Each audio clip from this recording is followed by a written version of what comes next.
اللہ کریم کے آخری نبی مکی مدنی محمد عربی صلی اللہ تعالی علیہ وآلہ وسلم نے ارشاد فرمایا،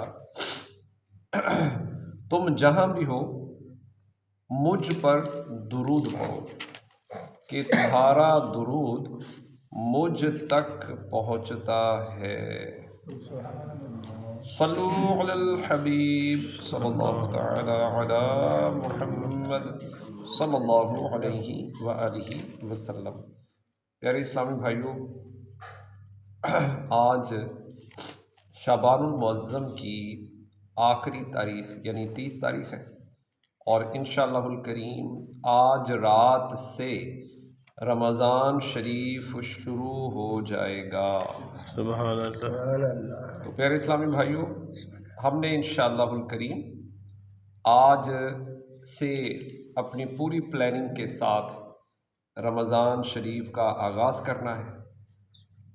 کتنے قرآن ختم کرنے ہیں یہ آج ہم نے پلان کرنا ہے، اور ہم نے نماز تہجد، نماز اشراق و چاشت، نماز اوابین اور صلاۃ التسبیح اور بالخصوص جماعت ہم نے نہیں چھوڑنی۔ پانچوں نمازیں جماعت کے ساتھ پڑھنی ہیں، اور نماز تراویح یہ 20 رکعت مسجد میں جماعت کے ساتھ ادا کرنی، یعنی یہ پورا پکا ہمارا پلان ہونا چاہیے۔ اور قرآن کتنے ختم کرنے ہیں اس کا بھی اپنا پلان کر لیں۔ 5 کرنے ہیں، ہر نماز کے وقت 1 سپارہ میں نے پڑھنا ہے۔ اس سے زیادہ کرنے ہیں تو آپ وہ اپنی ترتیب بنا لیں کہ میں تہجد کے وقت 1 سپارہ پڑھوں گا، پھر فجر میں 1 سپارہ پڑھوں گا۔ تو اپنی اس طرح سے کوئی ترتیب اپنی لازمن بنائیں کہ میں نے اتنے قرآن ختم کرنے ہیں۔ ٹھیک، آئیے آج چونکہ یعنی شعبان شریف کی آخری تاریخ ہے، اور کل پہلا روزہ ہے، اس تعلق سے کہ اگر کوئی انسان روزہ نہ رکھے گا، جان بوجھ کے چھوڑے گا، تو اس کا کیا انجام ہوگا، آئیے یہ سنتے ہیں۔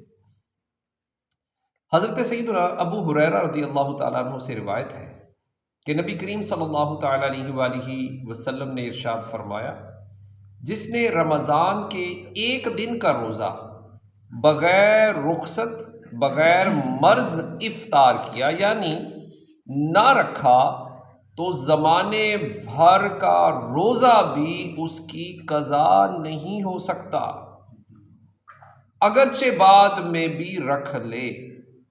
اور مزید ایک دوسری جگہ ارشاد فرمایا کہ پیارے آقا صلی اللہ تعالی علیہ وسلم فرماتے ہیں کہ میں سویا ہوا تھا تو خواب میں مجھے 2 شخص میرے پاس آئے اور مجھے ایک دشوار گزار پہاڑ پر لے گئے۔ جب میں پہاڑ کے درمیانی حصے پر پہنچا تو وہاں بڑی سخت آوازیں آ رہی تھی۔ میں نے کہا، یہ کیسی آوازیں ہیں؟ تو مجھے بتایا گیا کہ یہ جہنمیوں کی آوازیں ہیں۔ پھر مجھے اور آگے لے جایا گیا تو میں کچھ ایسے لوگوں کے پاس سے گزرا کہ ان کو ان کے ٹخنوں کی رگوں میں باندھ کر الٹا لٹکایا گیا تھا، اور ان لوگوں کے جبڑے پھاڑ دیے گئے تھے جن سے خون بہہ رہا تھا۔ تو میں نے پوچھا، یہ کون لوگ ہیں؟ تو مجھے بتایا گیا کہ یہ لوگ روزہ افطار کرتے تھے قبل اس کے کہ روزہ افطار کرنا حلال ہو۔ اللہ اکبر، اللہ اکبر۔ تو پیارے اسلامی بھائیوں، یہ آپ نے سنا، ایک تو اگر کوئی جان بوجھ کے رمضان کا روزہ چھوڑ دے، پھر ساری زندگی رکھ لے روزہ، تو رمضان کے روزے کے برابر ثواب اس کو نہیں مل سکتا۔ اور دوسرا آپ نے سزا دیکھ لی، انجام دیکھ لیا کہ جو بندہ جان بوجھ کر روزہ چھوڑے گا تو کیا ہوگا اس کا حشر، کہ اس کو اس کی ٹانگوں کی رگوں سے باندھ کر الٹا لٹکا دیا جائے گا اور اس کے جبڑے پھاڑ دیے جائیں گے۔ اللہ اکبر، کتنی سخت سزا ہے جو جان بوجھ کر روزہ چھوڑے گا۔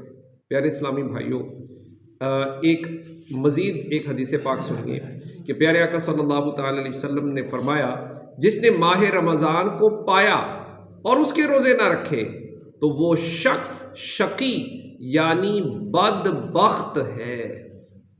جس نے اپنے والدین یا کسی ایک کو پایا اور ان کے ساتھ اچھا سلوک نہ کیا تو وہ بھی شقی یعنی بدبخت ہے۔ اور جس کے پاس میرا ذکر ہوا اور اس نے مجھ پر درود نہ پڑھا تو وہ بھی شقی یعنی بدبخت ہے۔ استغفر اللہ استغفر اللہ۔ تو پیارے اسلامی بھائیوں، ہمیں پتہ چلا کہ روزہ چھوڑنے والا یہ بدبخت ہوتا ہے۔ تو ہم نے انشاءاللہ رمضان شریف کے مکمل روزے رکھنے ہیں انشاءاللہ الکریم۔ اللہ پاک ہمیں صحت و تندرستی عافیت کے ساتھ پورا رمضان روزوں میں گزارنے کی، نماز پڑھنے میں، نماز تراویح پڑھنے میں اور قرآن پاک کی تلاوت کرنے میں، ذکر و درود پڑھنے میں، استغفار کرنے میں ہمیں گزارنے کی سعادت نصیب کرے۔ آمین بجاہ خاتم النبیین صلی اللہ تعالی علیہ وآلہ وسلم اجمعین۔ صلو علی الحبیب۔